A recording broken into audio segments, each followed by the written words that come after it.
Hi, my name is Ishmael and I am the English Campus Manager at LingoLearn.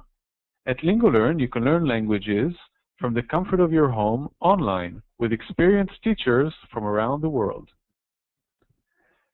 Today's class will be a business English lesson and we'll talk about networking. Hi, Liat. Hi. There are three different definitions here, Liat, for networking. I'd like you to read each one and tell me which one is most suitable. Okay. The exchange of information or services among individuals, groups, or institutions with the goal of making the internet safer for children. Well, it's not just for children, so we can go for the next one.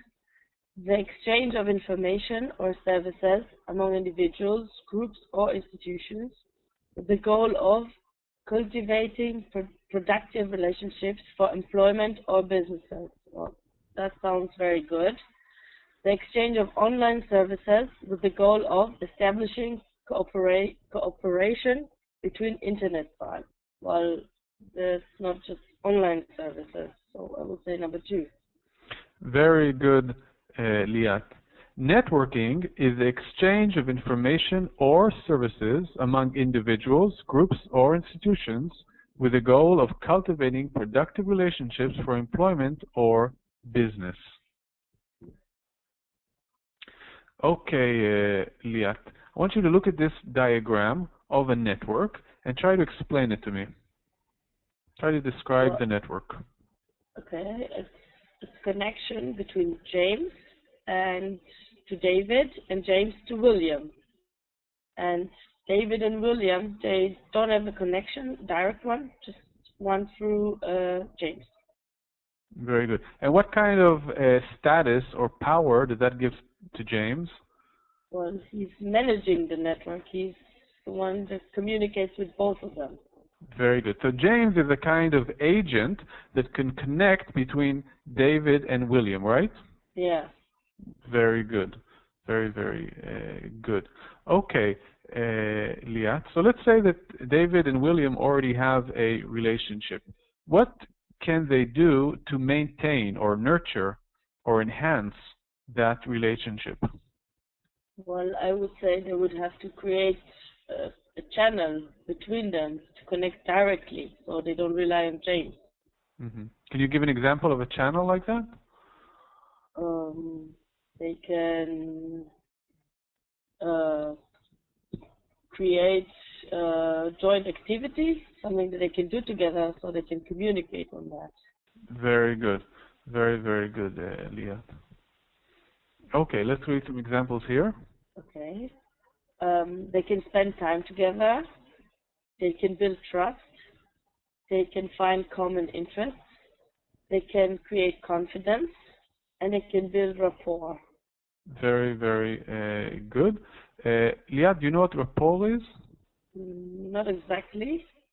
Okay. Rapport also has to do a lot with trust and confidence that you try to build with somebody at the beginning of a relationship in order to be able to work better with that person. Okay? Okay. Very good. Why is it important, Liat, to have common interests with somebody that you want to develop a relationship with? Because then you can communicate and you can make some exchange.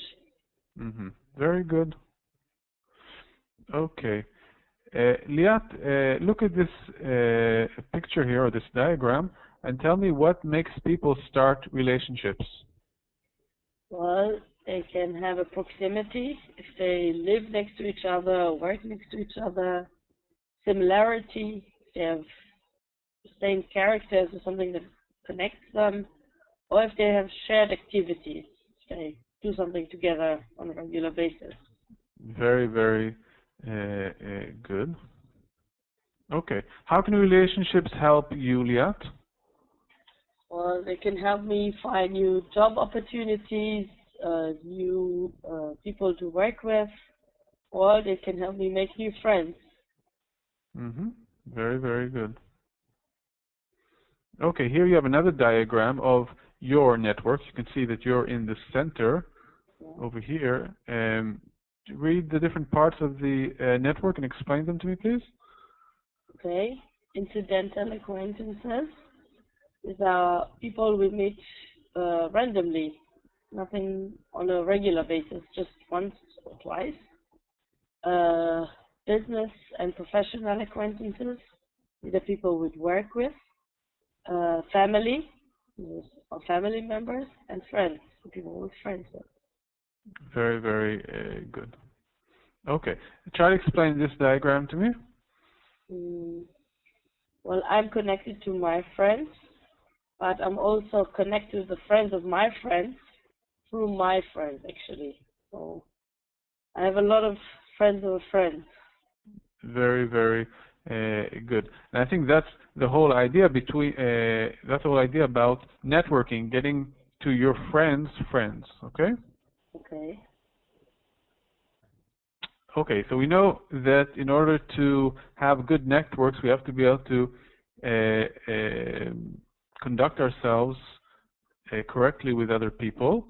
And a good way of doing that is to understand the different personality types that people have. So I would like you to read these personality types and then tell me which one best describes you. Okay. Workaholic and ambitious, charismatic leader, big boss, strict regulator, rule follower, team player, compassionate friend, loyal servant, action seeker, risk taker, self-promoter, attention craver, comedian, creative inventor, detached philosopher, wise say, come to work late and leave early, long breaks. Very, very good. Okay. Which one best describes you? Workaholic and ambitious. Uh-huh. And with which person do you work best? I would go for rule follower and team player. Mm-hmm. And what kind of person would you not like to work with? With a big boss and a strict regulator. A strict regulator. Okay. So, Leah, thank you very much for joining this lesson, and see you next time at LingoLearn.com.